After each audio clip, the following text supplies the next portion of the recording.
Funky politics. We can't have women in positions of authority because they're too emotional. They're too hysterical. You know, hysteria, that's what comes from, women. They're too hysterical. But now we're seeing men do this. And what's the defense now? All right, stop what you're doing, because I'm about to ruin the image and the style that you're used to. I look funny, but yo, I'm making money, see? So yo, world, I hope you're ready for me. Now gather round. I'm the new fool in town. We're back with another funky edition of Funky Politics. In the house, I am DC, sitting here alongside with some tremendous co-hosts. Doc Ward. Doc. Well, I'll get back to you, Doc. I'll get back. You get that look on your face. No, I really should have said, hey, do what you got. Tanya Weathersby sitting in with us today. The one and only. The one and only. Mm-hmm. Look, never be a premier columnist with the Commercial Appeal newspaper right here in the fine city of Memphis, Tennessee, and is a writer du jour. I just like to read her columns, man. Du jour. Right. That's it. Yeah. Or should I say, yeah, writer du jour? Okay. Yes, great writer. Tanya, hey. Hey. I'm glad to have you back here on Funky Politics. I'm glad to be here, keeping it funky with everybody. It's just a lot out there to be funked up about. And speaking of that, as we get to funking around here, Doc Ward, as funky as you can be. Funky as I can be? Funky as you can be. As funky as I can be? Yeah, it's funky. Funky politics is that shine in your bright city on the hill will be the only thing moving the day the earth stands still. We exist outside the matrix. We have need for red or blue pills. We're the only one out no here. No need for red or blue funky, pills. right, and real. No, we don't know red or blue pills. This is the reality. Yeah. The reality, and it's funky, and that's me. I can tell you your fortune, and I don't need no damn will. That's where I am right now, man. Oh, I heard y'all made an attempt. I don't do every show. Hey, hold on, man. I don't do every show. This brother, he done got hot up in here. Yeah. No, I'm not hot. I'm just Doc. That's who I am. Hot Doc. That's what I do. Yeah. I heard the last show where y'all tried to. Don't do that again. Don't do it again. Don't ever do that again. Don't ever do it again. Don't ever do what that happened, again. Man? Don't ever do that again. Whatever. I'm not even talking about it. We're going to move on. We're going to move on because it's breaking news. It's breaking news going on. Well, for you, first of all, and we'll get into it a little bit later on in the show, a little bit more in depth when we talk about who you with. But, Kamala Harris. Fine young lady, Howard grad, former AG from state of California, elected statewide, sitting junior senator from the state of California right now. Right. She folded camp, and we'll talk a lot about that more later. But as we said before, you got to come to the table a little bit more than an appetite. There you go. Absolutely. Tanya, I mean, a little more than an appetite, a little more right? than appetite. Come on now. A little more than appetite. Well, Kamala had the presence. I mean, she's, in obviously an attractive woman. Somebody who has some experience, has some kind of a track record, has some appeal. But when she talked, it was just very, very difficult to understand what she really stood for. And as my friend here, Doc Ward, said, who I absolutely agree with, you got to bring passion to it. We never really sensed any passion from Kamala. Wow. And I never really was able to get my arm around what she stood for. And every time I looked at her and listened to what she said, what I kept thinking was, is she really for the people, as she said in the slogan? Or is she aiming to be able to say, I'm going to be the first African-American president, African-American woman president? Yeah. Wow. I kind of wonder if she was more out for the superlative, other than and not the real job. And I think her positions just made her not stand out a whole lot than everybody else. She had that one moment when she had that confrontation with Joe Biden, but that's which I don't think was smart. It wasn't smart because that's not a presidential situation. That's just some back and forth. Back and forth. And how many African Americans care about busing right now? Exactly. But I don't want to stay on that long because you know what, we got to get a couple other things. That's right. Some other breaking news out there. How was your turkey day? Was turkey okay? Was the turkey good? We didn't have turkey. I didn't have any turkey. What y'all have, ham? Nah, I mean, I was looking for chitlins. Didn't nobody have no dang chitlins, and I'm a chitlin lover now. Yeah. I'm putting this clarion call out all over the world. My boyfriend's house, they had chitlins, but they didn't have many, so we were in short. Yeah, they were chitlins. They were pretty much, by the time we got there, I don't eat chitlins too much, but by the time we got Why are you looking at me? I announced it at my church. I don't need them either. I announced it at my church the Sunday before. I'm on a chitlin haul, and somebody wants to give me some chitlins. Give me a call. Yeah. I'll tell you what we do. Chitlins is a little eye object in Thanksgiving. It's on that little eye in the back. Yeah. For anybody that's over the age of like 73 that wants to come in, take a chance on life. Take a chance. Eat some pig guts. Yeah. That's been freshly picked. All the necessaries have been removed from them. Did y'all know that we had a Rosa Parks Day? No. That the governor. How we go from chitlins to Rosa Parks? Well, explain that. To me. One time the Wall Street Journal had a front page story about chitlins and how it's becoming a gourmet food. Okay, now we're back in chitlins. We're back from that chitlins. Might be why we didn't have. Why are we talking about chitlins? Because it's real, it's right, and it's funky, and it's right here. Oh, you had to have funky. Okay, there you go. Because it's funky. So now Rosa Parks is what? Rosa Parks. We had a Rosa Parks Day that was announced and declared by our governor, our fine governor of the state of Tennessee, Bill Lee. I don't know if I want to call him fine governor, but he's our governor at the present of the fine state of Tennessee. And they brought April Ryan to town to talk about all the virtues of what this black woman meant to us in terms of the struggle. Well, she's definitely the Rosa Parks of our time. Over the last 3 years, anyway. DJT made that happen, right? I mean, Donald J. Trump. Donald J. Trump. Yeah. You gotta be funky with these initials. Oh, bro. no, I just called him what I always called him, Chief Petty Officer. I call him 45 sometimes. That's what I call him. And considering the fact that he just released a petty officer, it takes one petty officer to know another petty officer. Wasn't that amazing? How you reach inside all the military inside justice. The entrails. Yeah. Inside the military justice. Now you are the commander in chief. Yeah. You're tweeting all this stuff out. No, you're gonna give him his pen back. Yeah. Come on, man. Come on. Yeah. How do you do career officers like that who are sitting there? And I'm sure it was not easy for them to sit in judgment of this young man and saying, look, we're going to strip him of his rank and we're gonna incarcerate him, right? Mm-hmm. That wasn't it. And I don't think they did that arbitrarily. Doc, well, you're an attorney. But it's kind of I'm an attorney, but I'm also the son of a colonel. And I know it's kind of disingenuous for a man that never even endeavored to go into the armed services. He had bone spurs. He had bone spurs, you know what I'm saying? His feet were hurting him. Yeah. Him had a tummy ache. Yeah, tummy ache. Be prayerful over that. He got tummy ache, so nobody in his family in the military. Can't go to Vietnam because him got tummy ache. But then he's going to reach down and try to determine, who's supposed to be court martial, who's not supposed to be court martial. Even someone that's committed what would be by any stretch of imagination war crimes. Yeah. We go to war with other countries. Our ideals not all the same. Sometimes result to warfare, violent warfare. Sure. But one thing that we never do is desecrate the remains, particularly of civilians, which is what this gentleman was indicted for or was charged with. Right. And then he's going to go and exonerate him. I guess we're two tummy ache people together. Well, that's just not being an American. That's being an American soldier. But this is also just an extension of what Donald Trump is. I mean, he came into office denigrating Muslims. He came into office denigrating brown people, Latinos, people of women. color. The person, women. Yeah. And he's found out, and in his mind, that's a winning issue for the deplorables that who he appeals to. Pardoning somebody, letting somebody get off who took a Muslim prisoner and did that horrendous stuff to, he's seeing that as a winning strategy for his base. And did you call us deplorables? Did you say deplorables? Yes, I did. I sure did.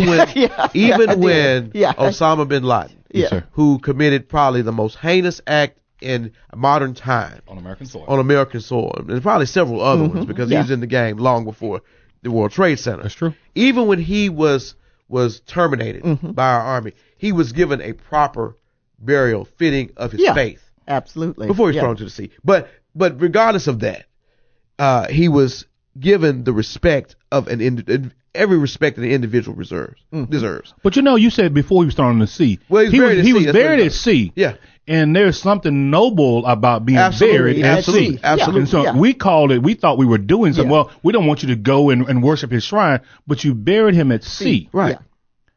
That's something noble about that. There's something noble about it. And it runs through our world history about being buried at sea. But even the more important thing for me than something the sea eternal about is that he was given his rights as a Muslim. As a Muslim. Yeah. He was given the rights of his faith. Wow. No one posed next to him, and did the b-boy stance or whatever. B-boy stance. Like people would do. And that's what this gentleman was doing. And you just can't do that. I mean, and I think I've said enough about it. We can move on. What else? I heard, now this is just, I only heard this. That there's a poll out that says most Republicans. Yeah. Most Republicans. Poll. believe that Donald Trump is a far better president than Abraham Lincoln. Now, you know why that troubles me, Tanya, and you're a writer. You're a columnist. You've been one for years. You know why that troubles? Because Abraham Lincoln is known for doing about two things. Trying to keep the Union together. Right. And number two, saying you're not going to split the Union over slavery. Now, whether he was half-hearted about it or not, he lost his life over it, right? Absolutely. So are you telling me that the one Republican out there that you can think of that did something like that, you can't even think of Eisenhower, you can't think of anybody else, but you're going to go to him? What about... That tells me that Republicanism is not what it used to be when I played Republican. No Eisenhower, no Reagan, nobody. It's Donald Trump. Bush 1, Bush 2. But you go to Abraham Lincoln? The Republican, what that's a reflection of is since the Civil Rights Acts were passed, you realize that the Democratic Party never got a majority of the white vote. Ever since that happened, ever since African Americans got their freedom for the second time, the Democratic Party is losing white votes. Those folks have gradually gravitated to the Republican Party. You saw it with Jesse Helms. Yes, you saw it with Strom Thurmond. Wow. And this has just come full circle. Barry Goldwater. And now what you're seeing is with the advent of Donald Trump, like we say, they're saying the quiet parts out loud now. And the quiet part is, Trump is a better president than Abraham Lincoln because Abraham Lincoln, for all his faults and all his half-heartedness and all other stuff, did two things: kept the Union together, signed the Emancipation Proclamation, which we know before anybody said we know just freed the states, the slaves in the Confederate states and not the rest of them. But he still got he got the whole process in motion. And he lost, and like you said, he lost his life over it. So now they're just saying the quiet parts out loud. Well, we like this guy better because he's trying to put everybody back in their place. Well, can I say something out loud? It's a rejection of diversity. Quiet parts out loud. Can I say something out loud? Quiet parts. Okay. You are listening to Funky Politics, powered by the KUDZUKIAN Network, and you stay tuned because if you thought this was funky, it's gonna stink a whole lot more. We're gonna be right back. Same time, same station. Give us a second. Thank you. The whole ball. Oh, that's funky. Nothing but the ball. The KUDZUKIAN Network presents Cities Now with Carol Coletta. I'm Carol Coletta, host of Cities Now, a brand new show hosted here on the KUDZUKIAN Network. With Cities Now, we want to help listeners make smart decisions for their cities. Pittsburgh, Pennsylvania. Little by little, the city is rebuilding itself with businesses such as urban farms and breweries. We'll interview the sharpest people on the thorniest issues facing cities now. Cities Now, part of the KUDZUKIAN Network. Funky Politics.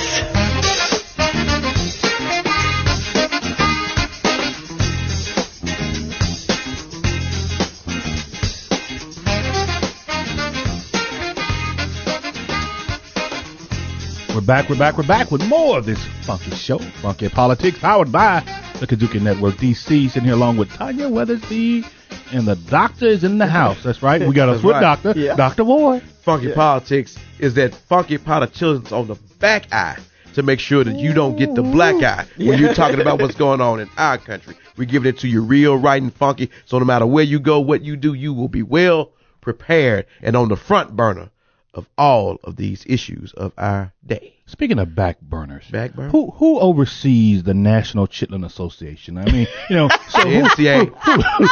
Who makes sure that these chitlins are of USDA? Jerron from the White House. Damn Jerron.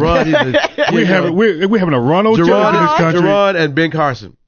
So is there a tariff on chitlins, you think? We're going to get out of chitlins. Anyway, we'll keep this thing to you. You mean Jared? No, Jerron. Oh, Jerron. Who's Jerron? That's the only black guy that's left in the White House. You have to ask Kellyanne Conway. Kellyanne Conway. She'll tell you what he works with Kellyanne. Well, Jerron is in our office. We got like Jerron. So Jerron over doing chitlins. And Jerron's on the chitlins. He on the chitlin circuit. Ben's on the purple hull peas. He on the chitlin circuit. We're gonna stop. Speaking of purple hull peas and some other peas. No, you asked if there were tariffs on chitlins. No, I know what. Tariffs are hurting our country. They are. We're still fighting the Chinese. Matter of fact, we just told the French we're going to drop over $3 billion of tariffs on you. Yeah. I mean, at some point. But that's only because they were laughing at him at that party, man. Well, you can't. Isn't that weird, man? Yeah. You're at the NATO conference, and you got the other part of the G7, 5 of the G7 sitting in a circle without the head of the G. Well, the head of the G7, pretty much, the U.S. The largest and they are actually having a laugh. They checking him. That's how they That's checking right. him. Yeah. They checking and it ain't one of them your mama checks either. Look at him over there. Yeah. Look at that crazy one over there. What is he doing? Yeah. And so when you have a NATO, you have a G7 that looks at us as an embarrassment instead of as the leader of the free world. Because for years, I don't care what president we've had, even when Jimmy Carter was there, we were still the leader of the free world. Right. And so now we got this leader that people are saying, what's going on? But we've got the USDA, we got the Federal Reserve. He has really attacked every agency. Corrupted every agency. DOJ. I mean, how do you have a U.S. attorney? Doc, I mean, come on. You got a U.S. attorney who seems like, I mean, you got the AG who seems like he's more of his attorney than he's the attorney he's like for the his people. Personal attorney. Right. Yeah. How do you have you seen this before? I don't think anybody's seen this. No. You got an AG who's up here, denying reports that his own agency is making. Professionals who work for him who come to these conclusions about Donald Trump and about the operations of the whole department, and he says, "I don't believe you." I'm like, well, this is your own agency. Hell? Yeah. Well, you could have seen it coming if you go back, and I always say, when it comes to Donald Trump's administration, do not look at things in a vacuum. In a prism. He throws things out because there's a new story. Since we've been on the air, there are probably like 6 stories that are broken. But you have to look at things in their totality. When Donald Trump came into office, every secretary that he appointed just about was a secretary that was ideologically opposed to the mission of the agency that they ended up being secretary. Absolutely. Yeah. He did that. So when you have that type of thought process going, you're going to have corruption. Okay? When the justices that he, not necessarily the Supreme Court, because that's still kind of holding sway, Supreme Court is. But the justices, or the judges rather, of the district courts in the various states, federal district courts, and courts of appeals, these were judges that the American Bar Association recommended that they not be placed. And now they're not going to use American Bar Association to vet judges anymore. Right. And it tells you a whole lot there. So that tells you right there, it's the largest body of attorneys that exist, organizational attorneys that exist, and the oldest. And who knows these people better than any of us, right? Absolutely, because they get their information from attorneys and from clients. I mean, they just approved a guy who never tried a case. Right. They've approved district judges who are ambivalent, but who can't tell you whether or not they think Brown was decided properly. Wow. And that's the thing. You got judges that not only don't think that Brown versus Board of Education was decided properly, but they also don't believe Roe versus Wade was decided properly. And I mean on the basis of procedure. And you have a judge that's brand new to the bench. A lot of them don't even know procedure. That is a very dangerous proposition. So you have your third branch corrupted. He's been getting subpoenaed for the last 3 years for information regarding his taxes, for information for the Russia probe, for information regarding this issue in Ukraine from Congress. And has not been responding. So that's corrupted. He's got sycophants in both houses that are just totally rejecting real factual elements that have been placed for him. So, I mean, that's corruption in all aspects of the administration, and it's been going on since the beginning. So you have to look at it in its totality. Let's go to Treasury. Treasury, I think, is one of the most important ones that we have in our country. They upset monetary policy, right? So that Fed. So how did you say world? Set policy or upset policy? It sets policy, but it's upset the policy. Let me ask you this. This is a crazy question. How do you have a secretary of the Treasury that has been subpoenaed, the office has been subpoenaed, IRS has been subpoenaed to produce these documents to the House Ways and Means Committee. The House Ways and who has the statutory authority to request these. But you said, no, we're not going to, I'm just not going to, I'm not going to do it. I mean, I'm just not going to do it. That's what you just said. And that's why, I mean, on Funky Politics, you hear stuff like this all the time, but we're telling the truth. Well, it's the same reason why you have a State Department that's being subpoenaed for information regarding a phone call and whether or not the elements of that phone call constitute what could be an impeachable offense. They don't provide the information. But then the congressional officers get up and say, we don't have all the witnesses that we need to testify. Yeah. Well, they're not providing them. If your folks would get up and get out the bed and come down and testify to what they know, one good or bad or ugly, then we would have all the information. Yeah. So you have this type of confusion going on. You have to back off of it. Yeah. No matter if you're Democrat or Republican, and look at it in its totality and say, is this real? Is this really real? You know, because it can't go on. It can't go on forever. Well, they're trying to confuse the public too. They interviewed a lady who said, well, she didn't think the process was fair because they won't Donald Trump hadn't, they won't listen to any Donald Trump's witnesses. I'm like, lady, are you paying attention? You know, they giving him a chance. He's told all his witnesses to not appear. Right, exactly. You have to go to Supreme Court. That's what they're trying to do is confuse people. You have to go get an act of Congress, God, and a few extra people to get his witnesses show up. But then his people will complain. Well, another couple of things I throw out. Don McGahn, who happens to be used to be the former White House counsel. Right. So the appellate court, the Second Circuit said, hey, he needs to appear. Right. I mean, he does not have blanket immunity, right? Yeah. And so, that's what they said. They get that clear. They said he didn't have immunity as the White House counsel, but he could claim some other privilege now down the line. Let me say this though. Yeah. So let's say that Don McGahn does appear, right? And the Democratic counsel gets to asking question, does he have the right to say, I don't know the answer to that? No, because he's under oath. He has to tell the truth. He does. So he can say he doesn't know, but if it turns out that there's information produced that he may know, he gets in the Gordon Sondland situation, and they can go share a cell together. Well, Doc, ask this one question here. Why is it that Don McGahn been in office of the court, now, right? Well, does not respect a subpoena, being a true officer of the court. I don't know if he respects it or not. I wouldn't call it disrespect. I think that many of the people in that administration are just waiting and using every legal opportunity that they have access to until they can delay. no longer delay. Right, yeah, until they can no longer delay, until the law, there's no more loopholes or spaces in the law, and then they'll have to come forward and testify to whatever they're given to testify to, or plead the fifth, or do whatever they feel like. So they're waiting it out. They're going to wait it out to the end because they don't want to deal with the repercussions. They don't want to deal with the repercussions, and they don't want to in any way reveal anything that may show or demonstrate that they kind of sit behind and allow, and what we already know, allow this administration to just do whatever it needs to do. Tanya, so readers, what are you hearing from readers in terms of? I mean, I'm talking about African American readers. I'm sure a lot of folks want to post on the Commercial Appeals website or Facebook page their opinion, and we do sit in the Bible Belt here in Tennessee, especially a red state. But what are you hearing from the public about what's going on now, this impeachment process? Well, actually, we don't. I don't see a lot of comment on our pages because we mostly local. On the Commercial Appeal. But on my Facebook, pages and stuff, most of the people, who's talking about it, want it to continue, want the process to continue. They want to see, what's happening. This morning, all the people on my page is saying yes. They're very glad that they're proceeding with the impeachment. But then there's that ambivalence from folks, people I talk to when I go out in cigar bar who say stuff like, well, I don't see why they're doing that because it's not going to result in a conviction in the Senate. Once the Senate fails to convict, he's going to tout it as a victory. He's going to tout it as that, and that it'll all be for naught. But I have to keep reminding people, but still, the process. It's important that you don't hold the president to another standard. It's going to be very hard. And what I keep telling them, I said, hey, here's the thing about it.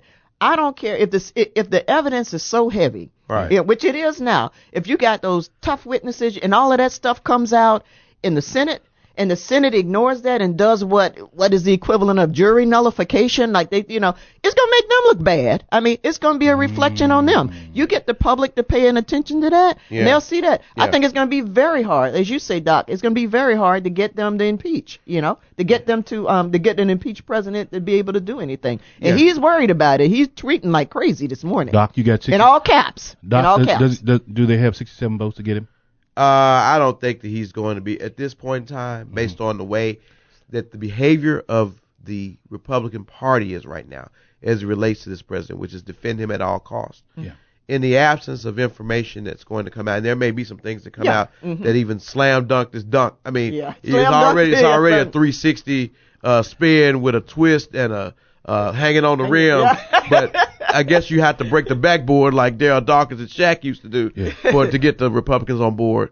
But in the absence of that, I don't think that you're going to change anything. But once again, once you systematically gilled a president by impeaching him, it makes him very hard to gain the respect on the world stage and the national stage that he's going to need to govern. He has none now. If you look at the history, if you look at the history of the presidents that have been impeached or process brought against them, President Nixon was going to a second term, lamed up term, and actually he was pretty much on his way out the door. Bill Clinton was on his way out the door. Donald Trump still has to run for re-election, win an election, and still has to govern at a brand new term. And it's going to be an uphill battle for him, no matter who's in office in Congress, for him to be able to govern with the confidence of the people. We'll be right back with more Funky Politics right here on the KUDZUKIAN Network. The whole because we're so funkified. Something but the funk. 3. The power of sisterhood is very important. So check on your strong friend, call your sister friend. B. That's what I love about sisterhood. Like, there is no airs. I don't have to put on for you all. C. Wherever I am, that's where you all are. So I constantly have pictures. I'm calling, I'm texting, I'm sending stuff. I'm trying to keep connected. 3 Black Chicks on the KUDZUKIAN Network.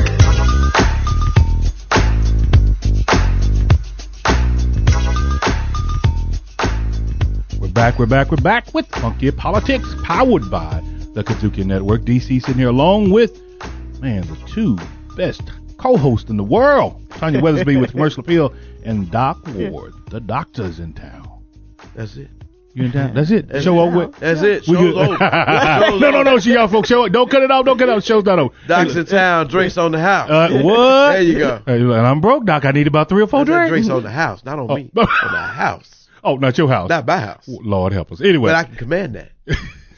Stanky the union. Stanky. The union has gotten stanky. It's all funked One up. thing we were just talking about, we were talking about this impeachment process, but Doc is a trained attorney and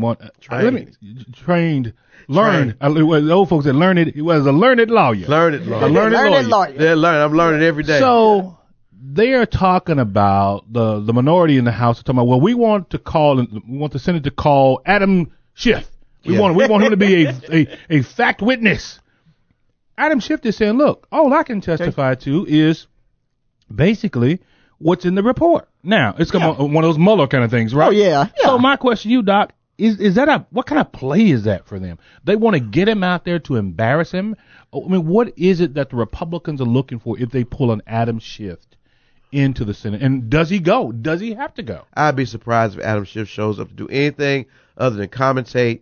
Even if that, I don't think you even do that on what's going on. He's done this before as it relates to other non-presidential figures, but other senators and the like. He's dealt with the prosecution of that. He knows what he's doing. He's a prosecutor. He's not going to fall in any traps. I think what the Republican Party has been doing since the onset of these things is trying to create a functional equivalent for everything that this president has done that people may view as unfavorable. So now you had Devin Nunes, who we know, when the first investigation came from Robert Mueller, he went and took that and ran with it over to the White House. Hey, look what they're doing with you, violating all types of conflicts of interest and all types of ethics laws. He ran over here to go see Massa and tell him what they're doing down here at the field.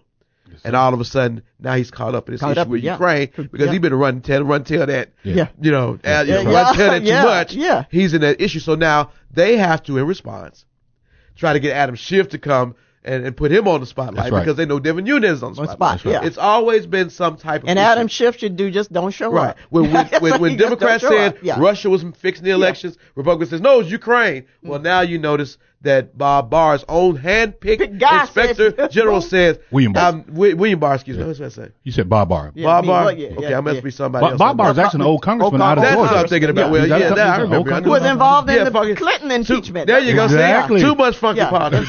Too much in my head. Your head just funked up, man. All funked up. I told you. That's why I said you just funked up. That's why I said drinks on the house. Drinks on the house. But anyway, William Barr's own hand-picked guy goes, I can't roll with you anymore on this lie, dog. This is not the case. There's nothing to indicate that anything about this investigation was done untoward. Nothing that was done by the FBI.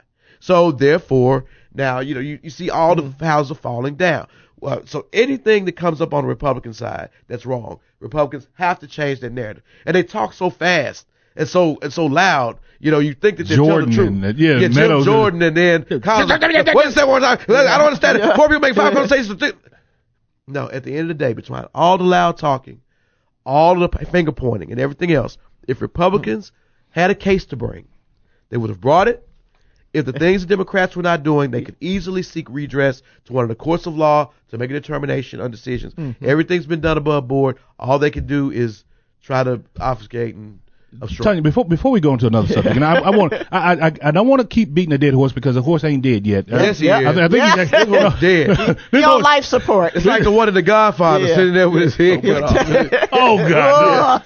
Hey, but the animal rights people we call us here, Peter we call it. But from a perspective as a woman, okay, and as a journalist, but really as a woman, how do you view the American public who can sit there and watch basically all these males attack people like Dr. Carlin, attack people like Ivanovich, attack people of those statures, these women who are not actually women of color, but actually, these are women who and ferociously attack. Yeah, voices get raised. Yeah, it's really. And as a woman, how do you look at that? And I want to let's take the partisanship out of it. Okay. But how do you look at that as a woman? I just look at it as we still live in a society where you have an extraordinary amount of male privilege. Wow. It's an extension of what we now call toxic masculinity, where they feel like they can just attack women with impunity like that. They feel they have the right and they feel they have the authority to be able to do that. I mean, it's almost like, women, they try to invisibilize women. Yeah. And no matter what kind of credentials they have and no matter how much truth to power that they speak, they just feel like they have that advantage because they're white and they're male, and that automatically connotes a kind of authority, whether it's earned or unearned. And that continues. And the thing is, what you're seeing now is they're resorting to these kind of attacks because their day is coming right now. I mean, people are seeing through, and I think most women and most folks are seeing through it. And so now that's why they're reacting as emotionally as they are. That's why they're yelling. That's why you have the Brett Kavanaughs and people screaming and everything and making these faces, and Lindsey Graham going off on everybody and screaming and yelling and doing all that, and Donald Trump doing all this stuff that we would normally dog women out for doing, for getting, because before it was like women is just too emotional. We can't have women in positions of authority because they're too emotional. They're too hysterical. Hysteria, that's what comes from history. Women, They're too hysterical. But now we're seeing men do this. And what's the defense now? The only thing they feel that they're covered by is the belief that people are going to give them some kind of unearned authority and some unearned credentials because of who they are, because they're male and mostly because they're white. But it's not working the way it used to. It is not working. Now it's the men that are getting up here crying. Yeah, they're crying because, And I can think of a rap line. Here's the thing about this. The men are getting up here crying, and it's interesting because in the past what they say is when we run out of arguments, we do that, to get people's sympathy. And now it's flipped. We'll see how it works. There's a term for that. Well, we flipping stuff on Funky Politics. There's a term for that. I'm going to leave it alone. Well, leave it alone. But I want to get to this one piece, and I promise you I'm going to leave it alone. Okay. One thing that I want to get out of this conversation that we're having, especially about this attack on women, especially these very well educated women who are sitting there making a strong case for this or for that. Well, how does that play with white, moderate, independent women in the suburbs and white Republican women who have typically supported their husbands in the ballot box, right? Because the husband voted for a Donald Trump or for a Brian Kemp in Georgia, because Stacey Abrams could be the governor of the fine state of Georgia right now had white females. Yeah. No, Stacey Abrams could be the governor if the doggone governor now wasn't fixing the election. But right now, I understand that into an ideological issue. I want to go back to an ideological. You know what happened there. Well, I understand that. You put the fox over the hen house and you expect to come out victorious. No, are you serious? But Tanya, I want to go there. Okay. And Doc, I want to go. Okay. How is it that you got all of these moderate white females who are sitting there watching this stuff? Right. They could be stay-at-home moms, or they could be in the car going to work, whatever that is. How can they watch and say, you know what? I'm going to still support my husband and vote for this guy in office. Does that not turn them off to some respect? And I'm not a white female, so I wouldn't know the answer. Can I say something? I'm about out of that. I'm going to let Tanya answer that because that's more of a I'm going to try to answer it. Probably she is better to answer me. But let us not make the suburban housewife such a sycophant for her husband if that's the right word. Yeah. Well, I don't know why not. That she's so robotic. That Well, she has 53% of them supported Donald Trump. Listen, that song may have played before you had so many news outlets and podcasts and presentations, even like our own Funky Politics powered by the KUDZUKIAN Network. But in this modern day and age, where being a stay-at-home mom or parent, for that matter, is about much more than just staying at home and preparing meals or whatever, where there's a whole technological and science element to it that's probably always been there, was never respected. What you saying, Doc? What I'm saying is that you can't just say I'm going to follow my husband, because my husband may make money or spouse may make the money, but as far as household management, as far as planning for these kids' educational future, as far as coordinating healthcare concerns, things that the workers don't necessarily do that I do as a stay-at-home parent, my values about my leadership are going to be different. And I'm not going to fall in lockstep with the person that's the earner just because they're the earner. That may have worked in the 50s, the 60s, maybe even the 70s. The show is not going to play in Peoria in 2019. That's what I'm saying. Okay. Well, it's not. I agree with much of what you're saying, but you also have to. Right now, the polling is showing that Republicans are losing suburban women. They got to fight. Right. That's why you have Brian Kemp in Georgia, who's defying the White House about appointing the white GOP representative. Kelly Loeffler. She's gonna be the new junior. Because he's even seeing how they're losing, suburban women, particularly white suburban women. However, there's a body of research that shows that when it comes to issues, white dominance, things like that, a lot of white women have been accomplices in that and everything. But I think that's probably changing. I think that we're going to see. Yeah. Why? They were accomplices because a lot of times they didn't. There may not have been a college graduate in their family or a high school graduate. But I think things are changing now. So the person that worked was credited as having the knowledge, which was the man who went out. But now you've got women that work from home that have master's degrees. Absolutely. That have doctorate degrees. Yeah. And also, I keep saying women, but as spouses, there are women that go out and men that work at home or work at home. So you got a different situation. I like and that. It's probably that's true. And it's probably women who tell, "Oh, honey, I'm a vote," and then keep in mind, nobody will know what you're gonna do in the voting booth. No, you say, "Okay, hon," and just go vote who you're gonna vote for. The numbers have panned out. Yeah. But I'm gonna tell you, the state of Kentucky, if you'll look at those numbers, you'll see where Governor Bashir is the governor now because of some white females. Yep. Oh, I'm sure. Hey, look, right quick. Healthcare. Mark Zuckerberg. They have decided. Mr. Facebook has decided that they just gonna let folks lie. They're gonna let people lie. They're gonna let the propaganda roll. So those of us who wake up reading Facebook and go to bed reading Facebook, hey y'all, don't call me. Did you see where that guy killed? He cut out the head of the snake and he jumped inside it. Look, I'm kind of like the president. Some of this stuff is fake news, right? And so if that's fake, check what else is out. I got to say something about that, you guys. Go ahead. As a journalist who deals in truth, and if we can't get the truth, at least accuracy, that profoundly disturbs me. It's really exhausting. Yeah.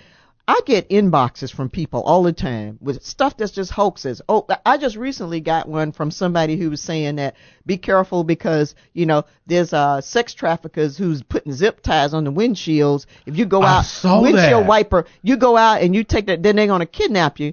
I said, that's not true. That's not true. And it's a lot of stuff that kind of, I hate to say it, that kind of reveals to you how naive a lot of people are. Yeah. Some stuff is just stupid on its face. Why would you believe something like that if you haven't seen it in a legitimate news? What I do, and I tell all my friends, so-and-so, please go to Snopes and look at this. There is no evidence at all. What's Snopes? Snopes is like, it's like the myth-busting website. Oh, wow. Snopes. Snopes.com. When you see something that comes across your Facebook feed that just looks kind of preposterous, or that all that stuff, before you inbox that to anybody warning them about somebody going to grab you or something like that, go check that out on Snopes. Well, the man in the white van that wasn't fake. I remember that back in the day. But that was before they tried to grab me. The man in the white van. Yeah. But I'll tell you what, right now. So take that, you all, because we don't like Facebook, we don't like chain letters, but pass this on to at least 10 friends right after this to listen to Funky Politics, because we're going to be right back right after this.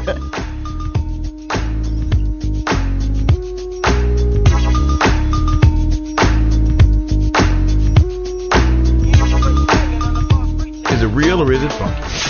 Funky Politics. Hey, I'm Williams Bragg. co-host of Grind Set.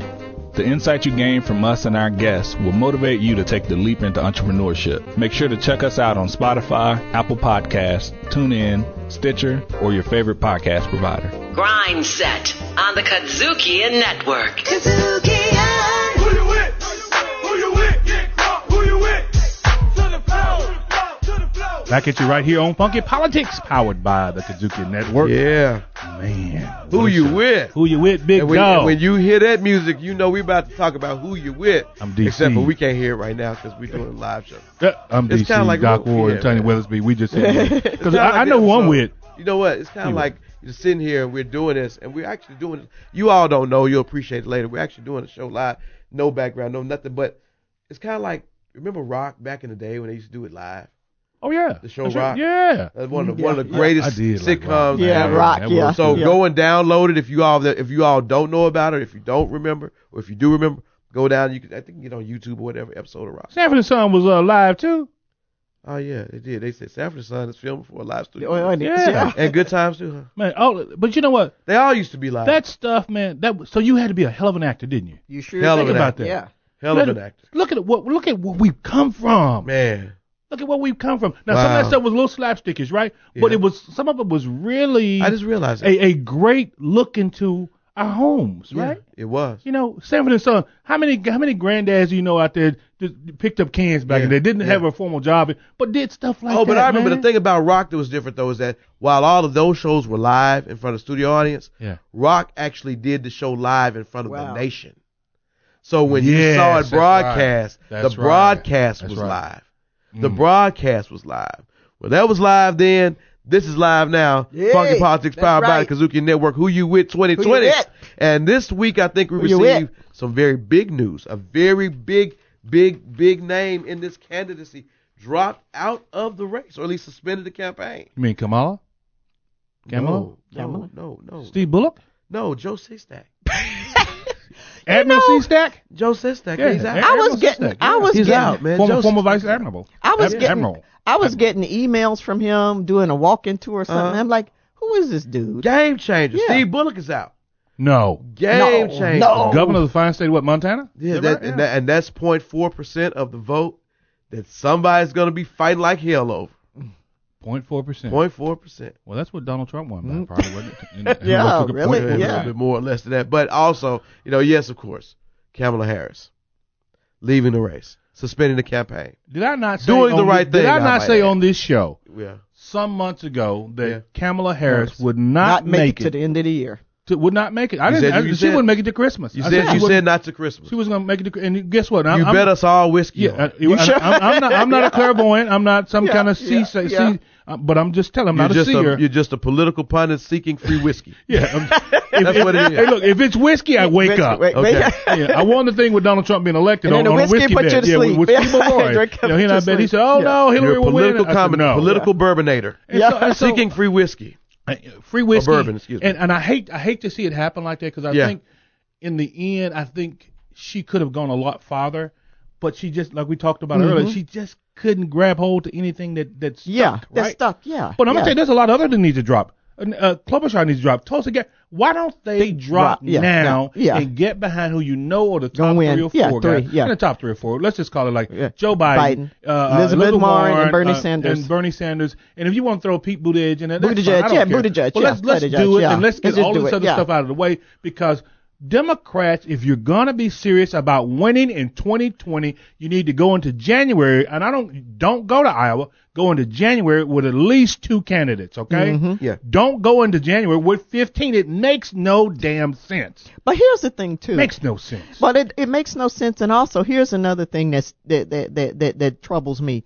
Billionaires getting it. I mean, billionaires who doing this like and I hate to say it, it's like they bored billionaires, and this is like a hobby. It is.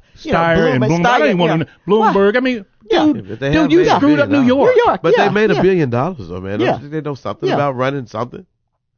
They do. I mean, they know something about something. But we should be so did tired Donald Trump, right? But so did Donald Trump, right? Nah, he never quite had $1 billion. His billion was more of a theoretical billion. But at this point, we should be weary of people with no with saying I'm a business person. You know, like business and politics are different. Well, look at Duvall jumped in. Duvall Patrick, the former governor of the Commonwealth of Massachusetts, he jumped in. Duvall, why now? Why now? Yeah. Why now, guys? Yeah. Now, guess what? Every person has the God-given right, according to not God, but you have the right to put yourself out there and say, I'm a candidate, right? That's cool. But come on, don't screw this thing up. You got to get it right, folks. Got to get it right. You got to get this job thing right. one is beating Donald Trump. You will be seeing DJT as your re-elected president come November if you don't get this damn thing right. And this is Funky Politics powered by the KUDZUKIAN Network. I'm going to say 3 things. I'm going to say real quick. Just tell me. That's how I feel about it. I'm going to try to be as quick as I can. I'm with. I'm going to try to be real quick with Andrew Yang. On this whole. Andrew Yang needs to get out of the damn race. Dude, get out. You're not going to give me $12,000 a year because I'm going to take it. I'm not going to do what you tell me to do with it. I'm just glad we're not talking about Andrew Yang every week or who you with anymore. Somebody told us don't sleep on Andrew Yang. Yeah, so. And he's in the bed asleep right now. So what that tell you? But anyway, now I'm going to tell you three real quickly. Right. First of all, I don't think there should be a concern about the vast number of candidates in the race. Funky politics has been around for a long time. Yep. We were around during the last election. Yes, correct. And we had a gentleman by the name of Kelton Morgan on our show, Republican strategist, well-known Republican strategist, that told us very, very, very clearly that we were headed for a broker convention in the Republican Party back in 2016. Yeah. There was no such broker convention. Sure wasn't. Didn't even come close to happening. Nope, he didn't know what he was talking Donald about. Trump was the candidate, even though he was a candidate by surprise to the Republican Party, and now he's the president of the United States. Before that time, there were 16 candidates because everyone. What was the Republicans' key issue? Who can beat Hillary Clinton? That's it. A campaign that seemed unsurmountable. Exactly. Okay, so now the shoe's on the other foot. Yes, sir. 16 candidates, and what is the key? Who can beat Donald Trump? Which leads me to my second. Okay. Issue, which is this. Yes, sir. Okay. People run and develop a platform in order to be in line to beat Donald Trump. But the issue is not about the platform. I've said this before. The issue is about beating Donald Trump. That's correct. The polls show that there are only 4 candidates out there that can beat Donald Trump, at least once upon a time. Elizabeth Warren. I think you're right. No particular order now. No. Elizabeth Warren, Bernie Sanders, yes, Joe Biden, and then Kamala Harris at one point in That's time. correct. That's correct. I don't know if that's still the case now, No, but let's it's just not. say for the last, it has not been re-polled, so could still be the case. And then Pete Buttigieg on the edge, going back and forth. Yeah. So as long as you have those 5 candidates, those 5 candidates could be in the race, and there are others that could come along, particularly given the fact that Donald Trump may be saddled with impeachment, whether or not he's convicted. So that's number 2. Yes, sir. The issue is who can beat Donald Trump. Number 3 issue, Kamala Harris. Black women and men, but particularly black women because I hear more of black women than men. Kamala Harris dropping out of the race is not any type of, in what I would see, any type of disparaging on whether or not a black candidate can be elected president. For someone to make that argument right now, to me, is the asinineness of the asinine, simply because of the fact that the president you just had, Barack Hussein Obama, was African American. That's correct. Yep. So, and for those of you all say, well, I'm talking about women, though. That's also asinine because the woman that ran the last election got the popular vote. Yes.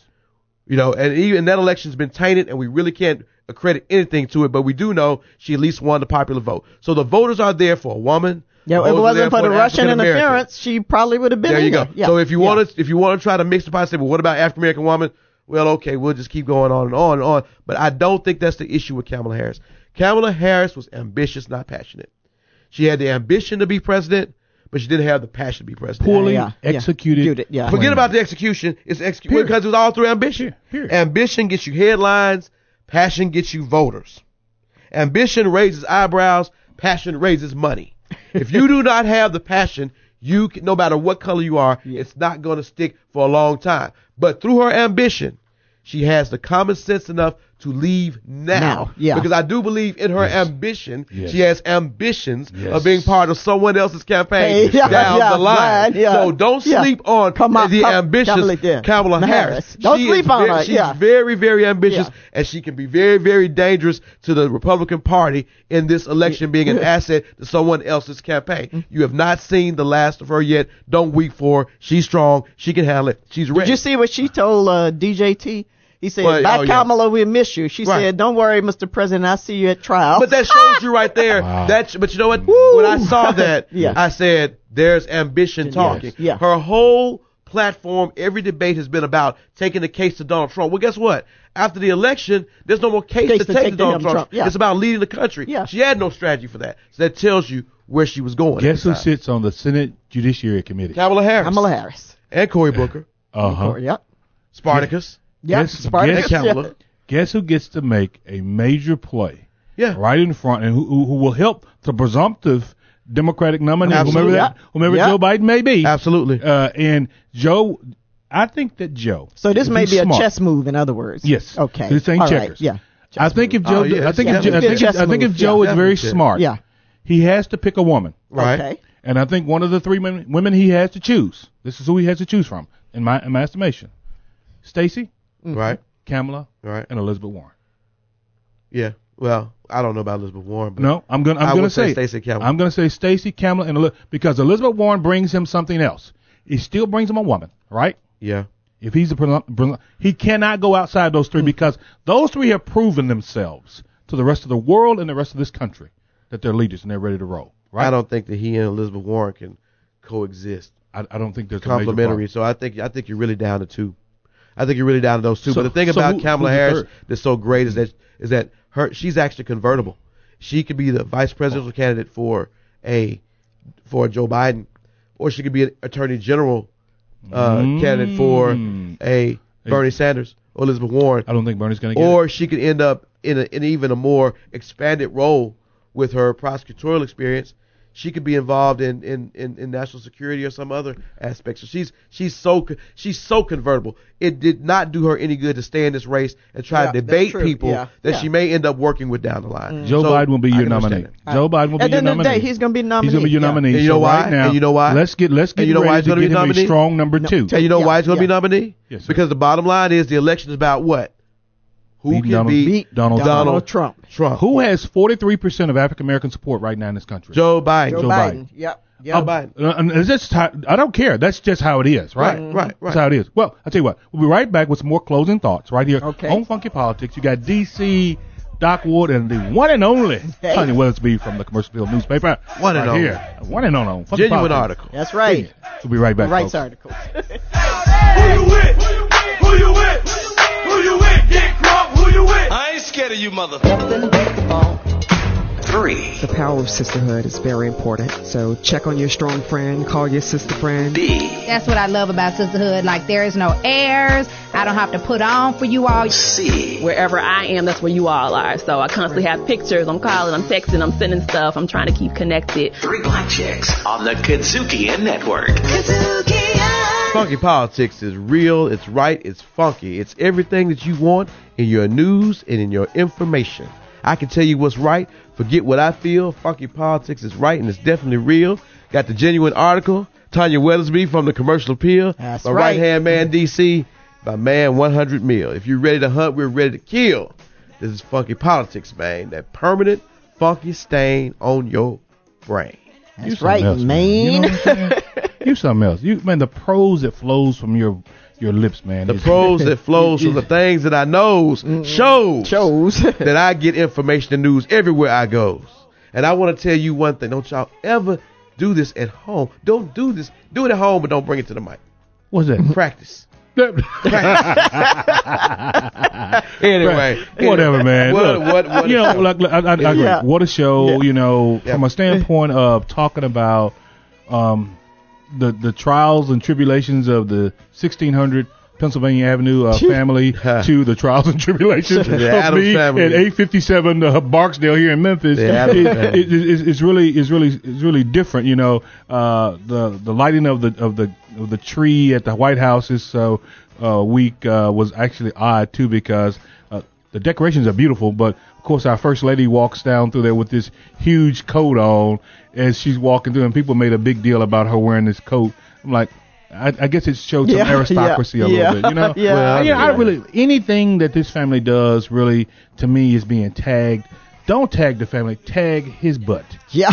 Tag his butt. Melania, I mean, she can't. Melania can't put 5 sentences together that makes any sense other than be best. Stop. Did I tag the family again? I'm sorry. Oh, wait a minute. You just said don't. You said don't tag the family. Tag him, and then you just proceeded to tag the family. Can I take that tag off? Because I'm sure somebody's listening from DOJ or DOE or something. But but my point simply is this: is that typically, if you're upset with the president, be upset with the president. But it's very difficult for me to sit back and look at them attack either the man's child, because I didn't think it was fair to attack Amy Carter, fair to attack Hillary's daughter. What's that child? Chelsea. Yeah. It wasn't a fair attack. It wasn't fair to attack Sasha Malia when they went to turkey carving. They're sitting there looking like I'm so over this. Yeah. I'm like, kill a turkey, don't kill a turkey. Yeah. Oh, we just burned that way. I don't even want to be here, Daddy. I was really doing the funniest thing in the world. But I'll say this though. I think what we're really talking about today is the work that's going to need to be done to reconstruct this country, whether the next term president is the current president or whether it's someone else. We've got a long way to go, folks. We've got a long I'm supporting way Tanya Weathersby for president. Hey, I'll get it done. But you know what? Don't support me, because unlike everybody else, I know to stay in my lane. Wow. I know to stay in my lane. I know what I can do. Yeah. I know what I can't do. Apparently, Kamala, Steve Bullock, I ain't jumping on. But really, what we're witnessing right now. A lot of other people who don't, who jumping in the race and who don't see it. But people in the private sector, I stay in my lane. Yeah. Private sector folks, respect the game of the public sector. I think what we're seeing right now is what's happening. People in the private sector look and they make these millions of dollars and go on and on and on, and they see things happening in the bureaucracy, and they say, it's too slow. It's not functioning right. I can do it better. I made $1 million. And they jump into the public sector, and they just totally screw things up. And they screw things up because, it doesn't work. It's not their business. Right. It's not their company. You have to go through channels, and you have to do that because it's a democracy. Because it's the public sector. Yeah, it's the public sector. It's called public sector for a reason, right? Yeah, you can't just fire people. You just can't, you have to go through a process. And it's like that because that's how a democracy works. Else we'd be a monarchy. Well, what the public sector recognizes or demonstrates is that we all come to the same conclusion through different avenues. And what our government has been able to do, not always as effective as it could be, but definitely over the last 240 plus years it's been delivered, is deliver service to people on the state, local, and federal levels through their walks of life and meet them where they are. That's the goal. Doesn't always work, but that's the goal. And that's why it takes time. So private sector folks have to respect that. Yeah. Because that's how this democracy works. But something, though, the public sector has told the private sector that you ought to operate as a democracy as well, right? Right. So capitalism is in this great form that we have it in is really not a democratic process in the corporate side, because as a CEO of K-Tron Incorporated, I walk into the office and people have to look up to me like I'm a king or whatever, right? And I said, I don't want that person here anymore. Get rid of him. Well, somebody in HR finds a reason or a way to get rid of that person. Yeah. And so that's not a democratic process, right? No, it's not. Right. No. And so not all the time does a private sector individual, as you were just saying, Doc, does well in the public sector. I'd like to think of one who lately has. Can you think of anybody who's not been in government who became our president that was actually a pretty good president using a private sector? We really haven't had a president. And Donald Trump has proved that the private sector does not always work to our benefit. Because you know how to make a profit or cut a deal doesn't mean that you know how to cut a deal with Ukraine without saying, do me a favor. Give me a favor. Or anyone. Yeah. Do us a favor. And all that is that deal making. Sure. Well, you do me a favor, I'll do it. But that's private sector. That's how you do it in the private sector. On the golf course, right? Yeah. But you can't do that in the public sector. You can't do that with Putin. You can't do that with Kim Jong-un. You can't do that. Real consequences. I don't know. I'd be Putin on the golf course all the time. On that note, Doc? No, on that note, no, we can't. We're right fuck you there. I think not. But the thing about it is, right, there's public sector, there's private sector. Two domains that should be respected. Exactly. And just as we talk about private sector individuals not being as successful on the public side, the same is for public sector individuals going on the private side. But whatever side you're on, respect each other. We have to learn to respect each other and the congruence of how that works. And you have to understand that sometimes you can agree on the goal, but you may disagree on the strategy. Right. And always respect the rule of law, because the rule of law that has carried us for almost 250 years, and it's the rule of law that will carry us beyond that time. But what's going to carry us right now is the spaceship KUDZUKIAN as we speed on out of here. Yes, and as we do, we always request, but even more importantly, we require that you keep it real. Keep it right. You got to keep it funky. You do that, we'll keep it moving. And until next time, we're going to bid you adieu right here on Funky Politics. Funky Politics, recorded at KUDZUKIAN Studios, directed, produced, and distributed by KUDZUKIAN.